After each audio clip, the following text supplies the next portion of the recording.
vie réelle. Oui, enfin, cette semaine, François Hollande a plutôt fait le choix de la vie réelle de la Corrèze et des Corréziens. Car en venant à Brive sur ces terres, le candidat socialiste était bien loin de la réalité brûlante du G20.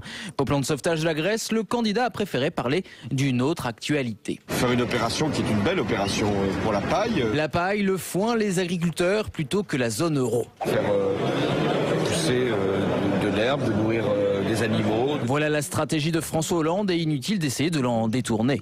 Sur le G20, justement. Là, on va peut-être se mettre de l'autre côté. On va pas... Et juste concernant cette fois l'euro, on en parlait tout à l'heure.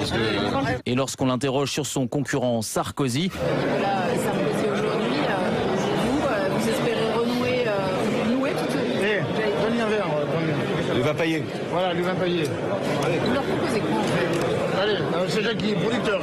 Je connais, le pauvre Adrien, l'ancien maire de...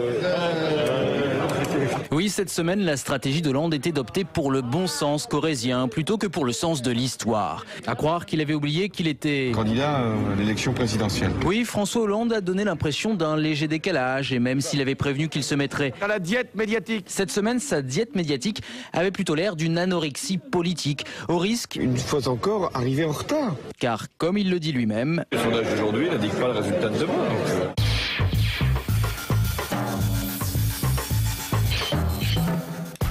Et 8h30.